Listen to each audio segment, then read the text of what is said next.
So I'm briefly going to explain how to unhook and then hook back on an implement to your 3-point linkage of your Solus tractor. To start with, you want to make sure your tractor's on level ground, tractor turned off and the handbrake on.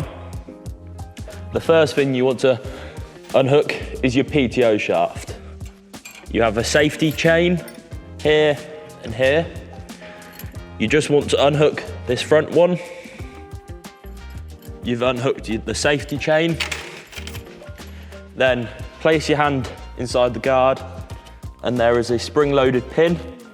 Press down on the pin and wiggle and pull back the PTO shaft. Let it rest like that. 9 times out of 10, you can leave the PTO shaft attached to the implement end. You only really need to unhook it off the tractor end. Just saves one more job. The next step is to loosen the locking nut on the top link. You may need a hammer to knock this loose, and then wind the slack off the top link so this pin moves freely.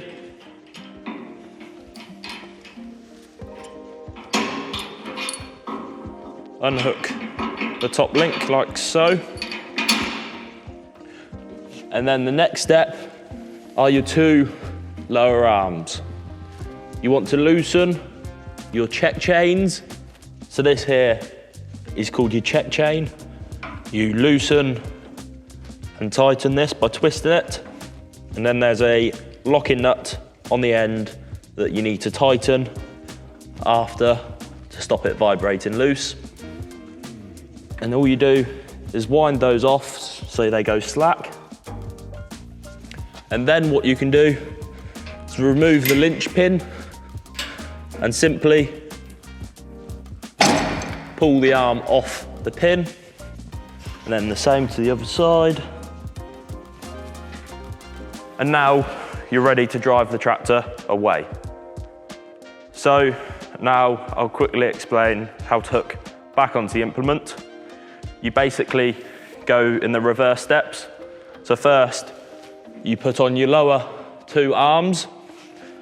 Obviously, this one's nicely lined up. You put both of those lower arms on. Sometimes they will take a little tap, like so. These pins are brand new, so they have got some stickers and paint on. So now this pin's not quite in line. So what I'll just do is I've just moved the topper forward by hand slightly.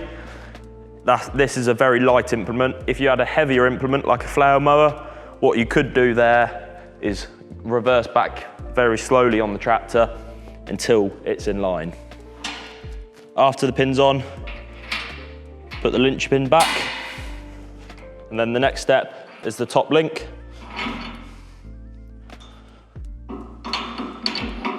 You might have to wind this in or out to make the pin line up.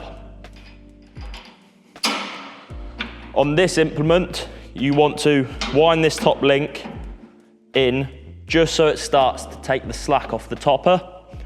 Other implements, you'll need to wind this in or out depending on what you're doing with it. So let's say a flail mower, if you wind the top link out and angle the mower further back, that will cut your grass higher. And if you wind the top link in to angle the mower forwards, that will cut the grass shorter.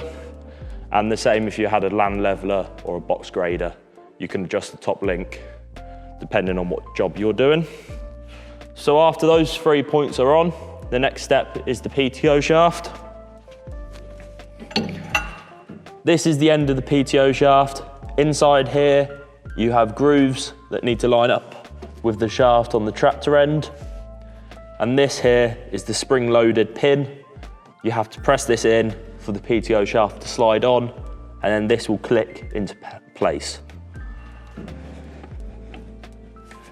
You have to line the grooves up on the tractor end to the PTO shaft, so it might take a bit of spinning and wiggling. After it's slotted on the grooves, press in the spring-loaded pin and wiggle and push, and then it will click into place and you shouldn't be able to pull the PTO shaft back out. Lastly,